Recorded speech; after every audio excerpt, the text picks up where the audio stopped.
and welcome to another episode of Enter the Minds of Nadine and Vera podcast. Hello, everyone. First, I'd like to say Happy Father's Day to all the fathers in the world, but mainly if you are male and you stood up and took the place of a father, you are getting a happy Father's Day from me as well. We appreciate you and we need you. Keep up the good work. Yes, happy Father's Day. So what's going on today, Mom? Nothing in particular. I was just thinking about the movie we saw the other night. It just had me really thinking. Straw? Yeah, so me and Mom just watched Straw on Netflix. It's a Tyler Perry film. And what were your thoughts?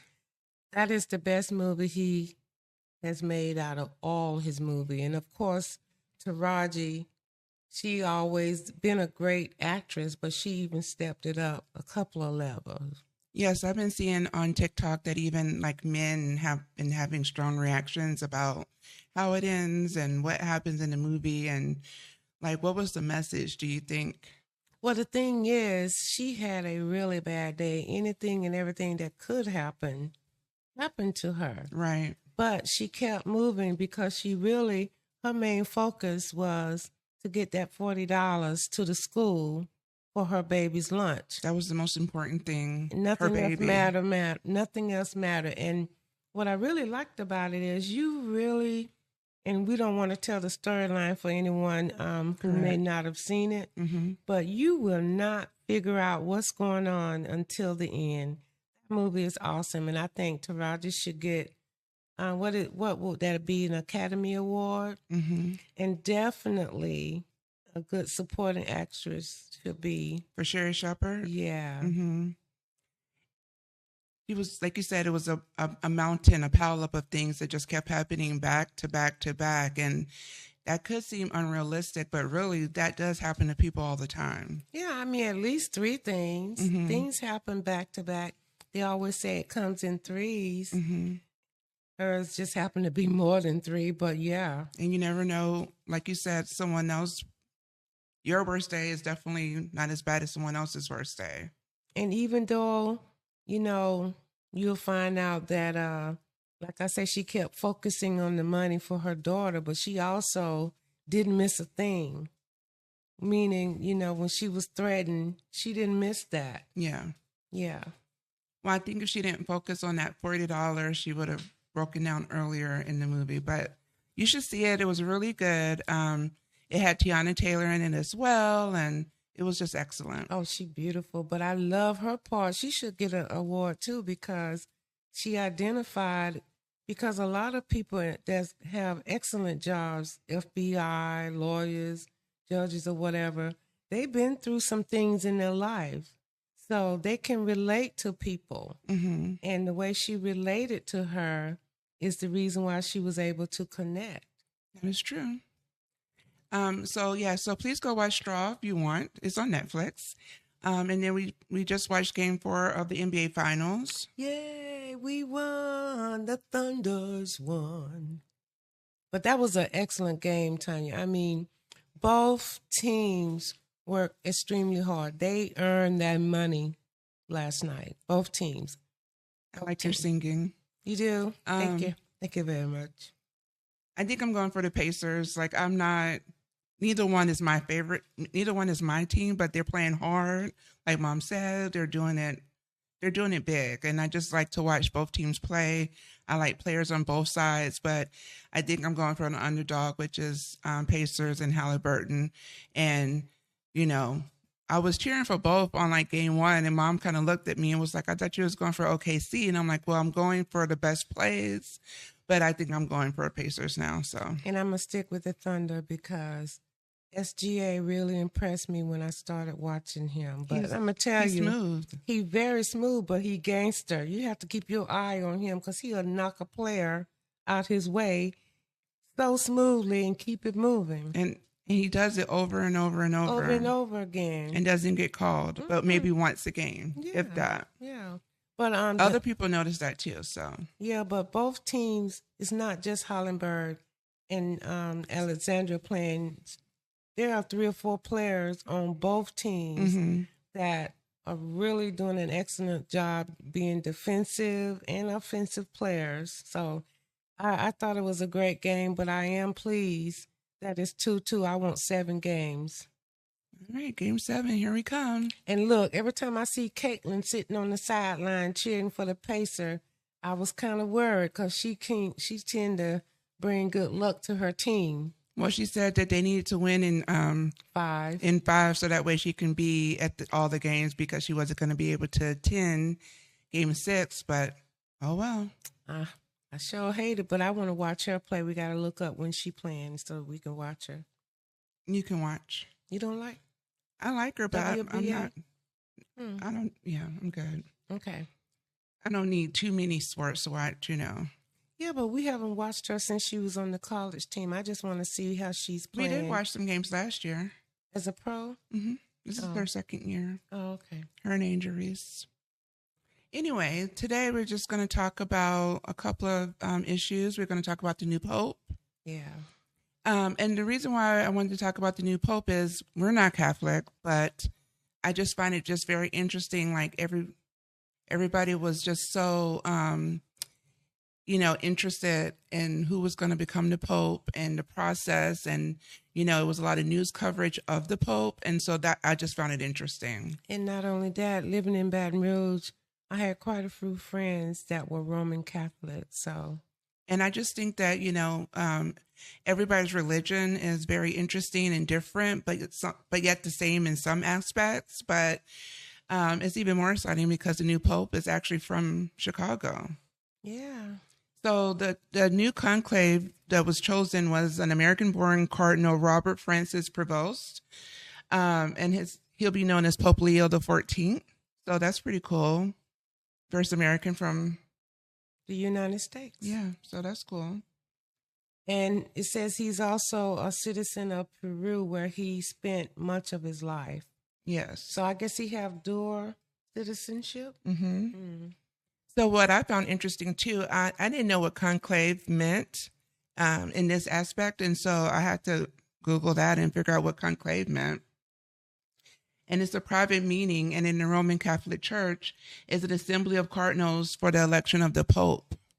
It kind of showed a scene like that in The Godfather. Right. Your favorite movie. Mm-hmm. And then they had the smoke, and like we knew that when it was white smoke that the Pope had been selected. Right. So a couple of times it was black smoke, correct? Yeah. Yeah. So I thought that was just kind of cool how they even come about being the Pope or electing the Pope. Yeah. So would you say that they're democratic elections if they have votes? I mean, they have their people in the meeting and they each have a vote. So yes, it's not just one person making a decision. Yes. Mm-hmm. But I believe also that it happened so rapidly until either they started looking before the previous Pope passed because of his condition, or, I mean, they elected him quite a bit. And my thing is, and I guess we won't know, was there a list of people running to be Pope and he was selected, or was he vetted and they voted on, kind of like when the president, he'll elect someone to hold office, but then they have to be confirmed through Congress or whatever. I wonder how that works. I bet you it's still a running list. Like, so there's always thoughts of who would be the next one, especially if you have an older Pope who's sickly. I'm sure it's like a continuous conversation. And then what I love that, they're like Pope for life. And so like a Pope can be, Pope for 5 years until he dies, or like 20, 30, 40 years. So I find that interesting too. That's pretty cool. Do you know how old this Pope is? No, I do not know how old he is, but I'm going to have to look it up. I think they said 70 something, but I can't remember. Okay, so we're going to talk about the type of influence of a Pope, which interests me, but at the same time troubles me. Why is that? Because no one man should have that much influence on so many people. The president has that much influence. Not really. Not like the Pope. The Pope can override what You're saying the Pope has like worldwide influence. worldwide. I mean, people will listen to the president, but then if the Pope get up there and say something contrary to what he says, his follower and his audience is bigger. The platform is huge. Well, I'm sure there's like discussion and all of that, like who's, you know, the Catholic people, that's who they look up to. Like that, just because the Pope says something to us, we wouldn't necessarily agree with it because we're not Catholic. No, I'm just saying his platform is huge. very huge. And I had the honors of going to Rome, and I can't remember the name of the Pope. That was Pope Francis, someone I think. They were doing a centennial celebration, and he came out every 2 hours. So me and my colleagues, it was like 3 of us, we actually stood in the big crowd and we saw when he came out. And that's pretty cool. And so I did have that experience, and I think it's a great experience, but the feel was too powerful. So you felt it in that moment that it was too powerful? Like up there, like he's trying to be as powerful as God or Jesus? I would say that. I would say that. That's the feeling. And maybe not him, the person, but the people looking up. You know, I can be a follower of you and admire you and look up to you and you be my hero. But then I may be the one who elevates you higher than you should be. Well, isn't that like the Pope is supposed to be humble and, you know, down to earth and just, you know, a person of God. And so that's his job to not be a person that wants too much power. Please excuse us, but our little furry babies want to be a part of the podcast today. But anyway, I'm just saying you should be careful the way you look up to someone like that. That's true. Because, and maybe I'm saying it because I'm a Christian and, you know, and I'm not Catholic, but I respect quite a bit of their practice. Even, like I said, I had quite a few Catholic friends, Sharita's Catholic. So when they had Lent and all that, I would eat fish only on Friday. You know, I would go to their church and things like that. So I'm not talking against the religion. I'm just saying no one should have that much power. This one person have too much. People are putting too much power into that one person. Okay, I can understand that. What about from like a moral leadership? I guess, you know, he has that global influence, but you're right. His views on like social and ethical issues can influence public opinion and policy debates. So, and they have in the past. They have. Yeah. It's like no matter what's going on, people kind of look to the left and say, well, what do the Pope say? What would the Pope do? What would Jesus do? And they should be saying, what would Jesus do? That's my belief. I'm not knocking it. Well, I just find it, I see your point, but I do find it interesting how they elect the Pope and like the process of becoming Pope and the fact that it's a lifetime thing. I guess I wonder what would the Pope have to do to get out of his, you know, his seat, his office? Die. Is there anything else he could do? He could be killed. Only death. Okay. It's a life commission. So, the process of which the Pope is elected, known as the Papal Conclave, is a secretive and historically significant event. The closed nature of the conclave and the drama surrounding the selection of the new leader intrigued many, even those who are not Catholic. So that's basically all we came here to say about the Pope and, you know, how he was elected, that he's an American citizen and his power on global issues. And it's pretty cool. You want to read what Gandhi said? Am I on the right page?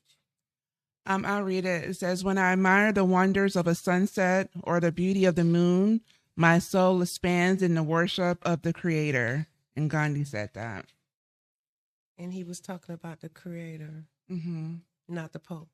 Exactly. I was just doing a quote on religion, not the Pope. Mm-hmm. Mm-hmm. Okay. So next we're going to talk about measles. Oh, yeah, that's scary. Have you ever met anyone that had the measles before or known anyone that had measles? I know when I was a little girl, my grandmother, every time my throat swelled or something, she thought I had the measles. But instead, I had like a stone Mm-hmm. that eventually, by age 5, they removed. But no, I've never really met anyone or know of anyone who had the measles. Not. Just chicken pox mostly. Yeah, I'm not really sure what measles look like. Do you? Remember when he was younger, you swore he had chicken pox and he didn't because he like broke out from like a heat rash or something. And all right, never mind. So yeah, measles is like a very big. It's a growing pandemic. I would say it's like a lot more people in the last year or so have been having measles. As of like May 8th of 2025, there was 1,000 confirmed measles cases. The state that is coming out of the most is Texas, but it's Alaska, Arkansas, California, Florida, Georgia, Hawaii. It's all over. New York. Mm-hmm. So, how do you contract measles? What's the root cause of measles? okay, well, measles is it's an airborne disease. It's extremely infectious. It has a severe rash all over your body, and you get the measles by airborne.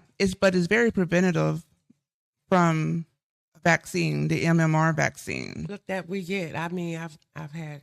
Right, you get it as a child, and then again, you get it around like 12 to 18 months, then again between the ages of 4 and 6. And so usually before you go to preschool or kindergarten, they check your vaccines to make sure that you had the vaccinations before you go to school. And do you know that when we first started getting deployed, the military made everyone take that measles shot again if it was over 10 years old? Well, I remember when I first joined the military too, it's like you get in the line and you just stood there and you walk down the line, you just got a bunch of shots in a row. I don't know how humane that was, but we were vaccinated, that's for sure. Exactly. Well, before the measles vaccine was introduced, an estimated 48,000 people were hospitalized and 400 to 500 people died in the United States each year. So measles can live in the air for up to 2 hours after an infection person leave the space. So some common symptoms, you can have a cough, runny nose, watery eyes, small spots in your cheek areas inside of your mouth, diarrhea, ear infections. You can have a high fever. The rash usually appears 3 to 5 days after the first symptoms. Okay? It starts on the head and spreads down to the rest of your body. So it's basically symptoms that are symptoms of other things. So you may not even realize that it's going to turn into the measles until it actually turns into the measles. Right, until you see that rash and possibly like the high fever. But the rash is like the most common sign. Yeah, but people with allergies break out in rashes.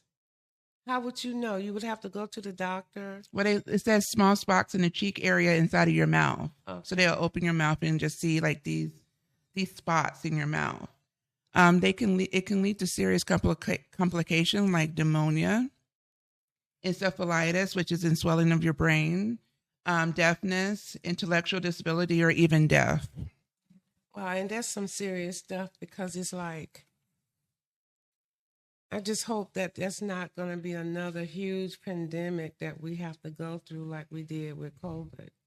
Well, that is correct. Me and Kayla was watching an older episode of SVU, Law and Order. And so this was like years ago. But these teenagers were like partying and just like, kissing each other and just having a good time. And then like at this high school, a measles outbreak broke out. Well, it turned out that the parents of these kids like had their vaccine report fudged. So they just said that they had the measles vaccine when they didn't have it.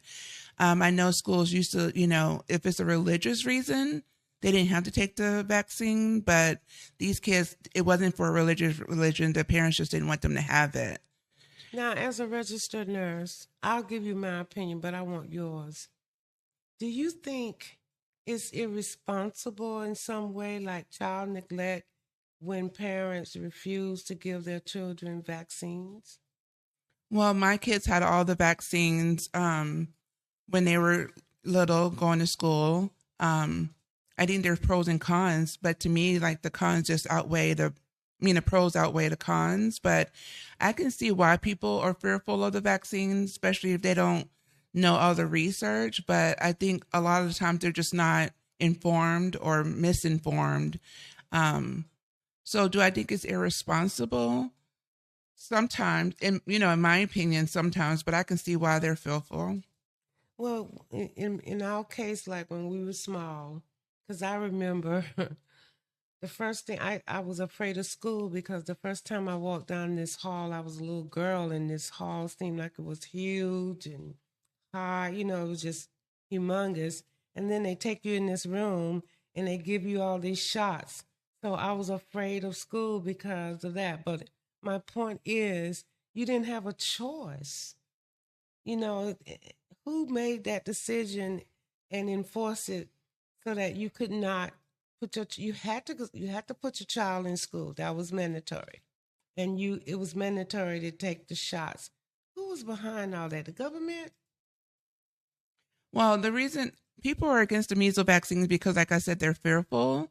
There were a lot of kids that were diagnosed with autism, and a lot of people kind of relate the measles vaccine and autism together. And so I'm sure there's a lot of kids who have autism who probably even did not have the vaccine, but that's why a lot of people are scared that, okay, my kid has autism, it could possibly be because of the vaccine. Yeah, we can always point the finger, but it's just that I feel that parents should have a choice. I do believe that. But if some sort of pandemic breaks out with the measles, then to what degree should parents have the choice?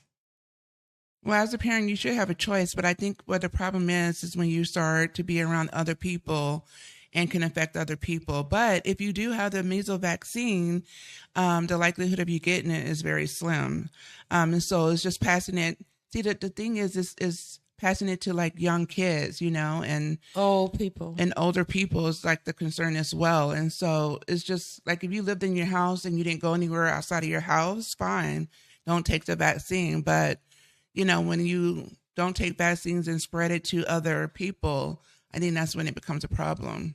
And then, like at some point they are monitoring this to see how big of a breakout it is. So I'm just wondering, would it be another quarantine, wear the mask type situation?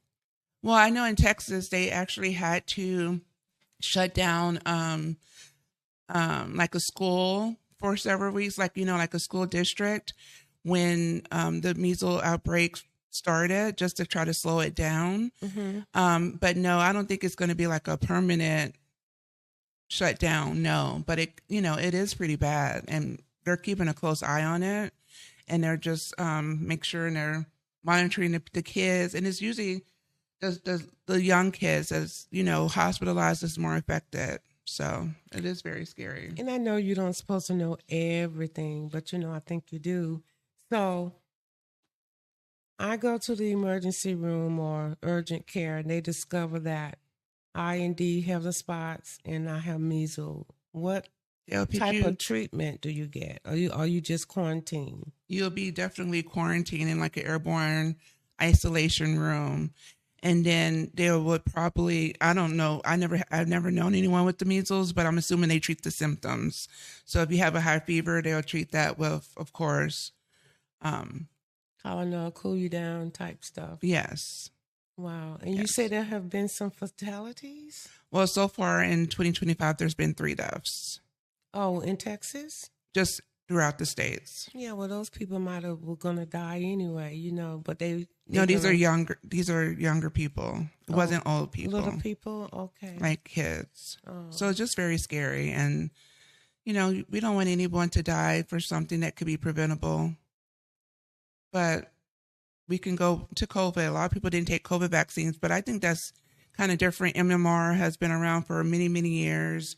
COVID was a new thing, and people really did not know a lot about COVID, even the people who was in charge of COVID, but I'm not going to go too far into that. So a vaccine that's been around forever versus a new vaccine, it's like, yeah, they had to test it and see what level would work. mm-hmm. And most military people tease and joked about, I said, well, I'm not going to get COVID because I've had every shot in the book and then some. Mm-hmm. And what do you know? Never got COVID. And I've had family members closely to me that had COVID, but never got COVID. So out of those 1,000 cases, under 5 was about 300 cases. Mm-hmm.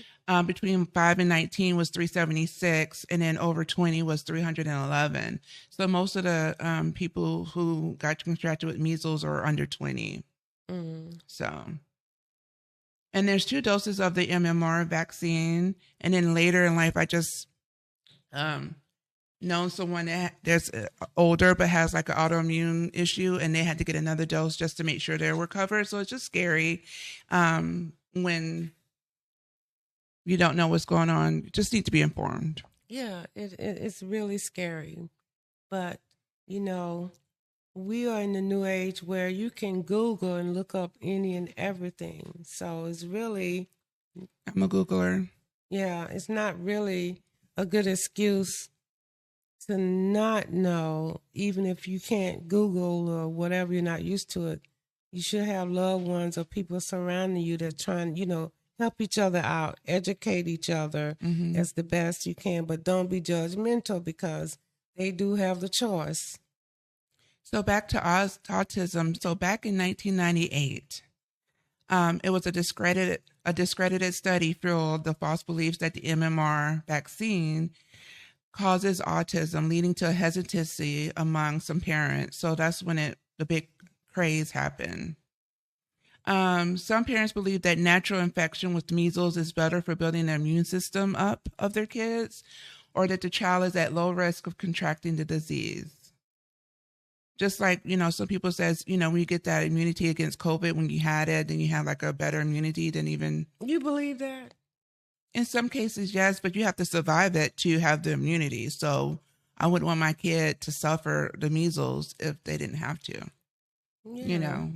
I mean, you had COVID at least twice, so did you feel stronger immune system with the second time around? I feel like it broke my body down even more, to be honest.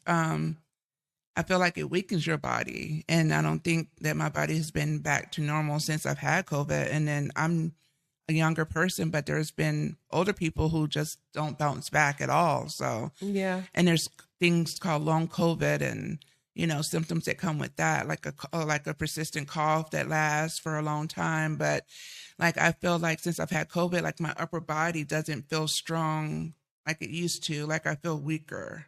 So why do you think I didn't get COVID? Well, I'm out and about more than you. And even though you do go out, you're mostly in the house. You go to the store quickly and come back home. Okay. And I know during COVID, you were more home than out. Yeah. And that was on purpose. Yeah. And so if you was going to get COVID, most likely you was going to get it from me or the kids, because the kids were, going to school and I was going to work. Even though we were wearing masks, you were mostly home. So I think that's probably why you didn't get COVID. Thank goodness you didn't get it. Thank God. And if you did, you didn't know. But I'm blessed that you didn't have to deal with that, because, COVID sucks. Yeah. Right up there with the other things that suck, like cancer. Everything. There's a lot of stuff. It's a lot of stuff. Yeah. Yeah. Any other questions? No, this has been very educational. Do you know of any other type vaccination outbreaks? They was talking about shingles, and you should take that shot, but it was another one. They were saying a teenager, you should take it so that a teenager don't develop it. Oh, you're talking about the HPV Yeah, vaccine. what about that? Talk to me. So that is I don't want to incorrectly say the word human papillomavirus virus or something, but they actually expanded it to adults. And so I didn't get it when I was a teenager. And so it's better to get it before the age of 13, like before you become sexually active, because it can be transmitted sexually. But they actually increased the age limit to 45. So I was able to get my first dose like last year, and I had to get, it's a total of 3 doses. And so I haven't had, you talking about shingles or you talking about HPV. Do I need it You're over the age to get it. So no. But the shingles shot, I went ahead, grandma said I never had the chicken pox, and that's who raised me. But my mom said I had the chicken pox. So just to be safe, I got the shingles shots. It's 2 of them. Well, usually people who get shingles had the chicken pox when they were younger. Right. And yes, shingles, young people can get shingles, but usually shingles is an older people's disease. I had a cohort that got it when we was overseas, and it was like he had blisters and on it's his body. Very painful. He was very in a lot of pain. So if you can prevent that, then why not? Yeah. You can't prevent everything. People get sick. People get diseases and, like you said, cancers and COVID or whatever. But, some things that can be prevented, you should try to prevent it, because shingles is very painful. Yeah. So I witnessed that, with a coworker. My suggestion is don't get all of those vaccines at once, like the shingles and COVID vaccine. I spread it out after you said it, but you tell the Army that. I bet you they line people up and say, okay, you need 4 shots. Boom, boom, boom, boom. I think it's different when you're about to go overseas and need to have these vaccines before you go overseas. But if you have time to spread them out, do so, because the risk with vaccines is irritation around the vaccine site, soreness, fever, stuff like that, like a low-grade fever. And so you want to know which one gave you a reaction if you have a reaction. Yeah. Remember you had the anthrax vaccine and you broke out? The first time when they gave us 10 shots, anthrax was one of them. And of course, I went to the urgent care for the military, and they couldn't tell me, they didn't know which shot was causing me to have trouble breathing, this or that. So the second time I got the anthrax shot is when I got into Kuwait. And the effect that it had, it gave me an extremely migraine headache where I couldn't move. I eventually crawled out of my little compartment and got someone to help me to go to the doctor. It was just blinding. And so the medical care people say, you probably allergic to anthrax. Don't take that anymore. Well, I'm thinking I'm a one-off, so I could just tell people I'm not taking that anymore. So we get a step-in, temporary commander, replace, over there. We knew we all kind of grew up in the reserve together, and they was taking anthrax. And I say, ma'am, I'm not supposed to take the anthrax. I'm allergic. Not in your records. And she was more focused on getting her numbers, like 100% people versus, So I said, fine, I'll go get the anthrax shot. And within 30 minutes, they had to rush me back to the urgent care. And the guy told me, he said, I can do this for you, but you need to take this atropine and interject it in yourself. And I had to do that myself so that I could breathe. You mean EpiPen or something like that? EpiPen or something like that. And so after that, they put it in my medical record. And right now, today, every time they ask me, are you allergic to anything? They just kind of look at me funny. I say I'm allergic to anthrax shot. Well, didn't your arm have like a severe reaction as well? Remember when I came home, like, you know how they let you come home 3 or 4 days before you actually travel overseas? I had to wear, it was summertime too, but I wore a thick sweatshirt because I wanted to hold my grandson, and I didn't hold him too much because they were saying my reaction and all that, it had to be protected. But they don't care if you can breathe and walk. Hit the road, Jack. You going, and that was fine. I'm tough. So I would like to do a retraction. I said, vaccines should be taken if it's preventable. I myself do not take the flu vaccine, so I just want to be honest. I just thought about that when I was in the military, I had to take the flu shot every year. I did, but when it became a choice and I didn't have to. When I worked in the hospitals, I had to take the flu shot. I did, but if it's a choice, I don't have to because I don't know. It's because I don't think I have technically an autoimmune deficiency, immune system or whatever, but I do feel like when I get the flu vaccine, I feel like I get the flu every time. And so I choose not to get the flu vaccine. I mean, I think that's a personal choice, but people can die from the flu, but of course it's less life threatening than, well, you do, Tanya, measles for years, or COVID. For years, every year, I got very sick from the flu shot. And then eventually I stopped getting sick. So I've been retired this October 5 years. I'm still getting my annual flu shots.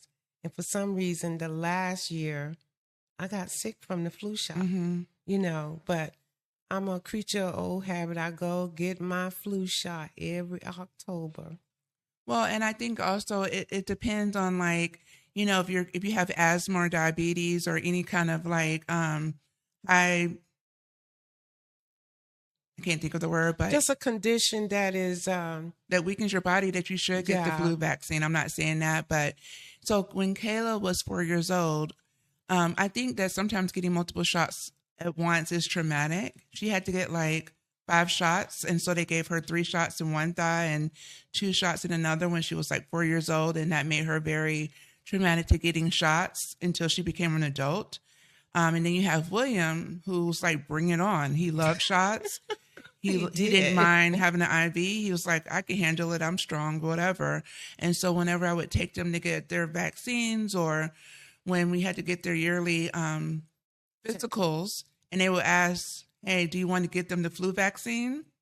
I wasn't going to make Kayla go through that because she literally would be the kid in the corner, petrified. And the nurse just looked at me and was like, we can give her the shot, but she's probably going to hurt herself in the process of, she was literally petrified and I wasn't going to put her through that. And so, believe it or not, I was initially afraid of shots. I think I remember, like I told you, being a little girl going to the school, but the next memory I had, I was 14 getting a shot, blood work or something, when I was with my mom in Miami. And they had to hold me down. Mm-hmm. But then, you know what helped me get over shots? What? I got pregnant with you, and they stick you every time they look at you when you're they pregnant. draw your blood. So yeah. It was okay, I'm over it. Mm-hmm. But I was up until, being pregnant with you, I was petrified of shots. Interesting. And they hurt. Mm-hmm. They hurt because you're moving, know. Yeah. All right. So there you have it. So any other questions about vaccines or the measles or? No, ma'am. Thank you. You've been very informative. So the last quote, where? At the bottom of the last page. I'm just so out of. Here, just read it. It's at the bottom. Okay. The last quote, I just want people to know the fact and science and the information. Measles is preventable. Barack Obama said that. Yes. But how do he know? He don't have a medical degree. Yes, but he's knowledgeable. He probably is informed by it, and he can make a... CDC told him? Probably. Okay. Yeah. All right, then. Nothing wrong with that. Okay. All right, guys. Thank you for joining us for another episode. And it's been fun. Been fun. Please join us on our YouTube page and, hit subscribe and like and follow us on Facebook and Spotify as well. You can listen on there. Yeah. And just keep praying and keep looking up. All right. Have a good day. Bye-bye. Bye.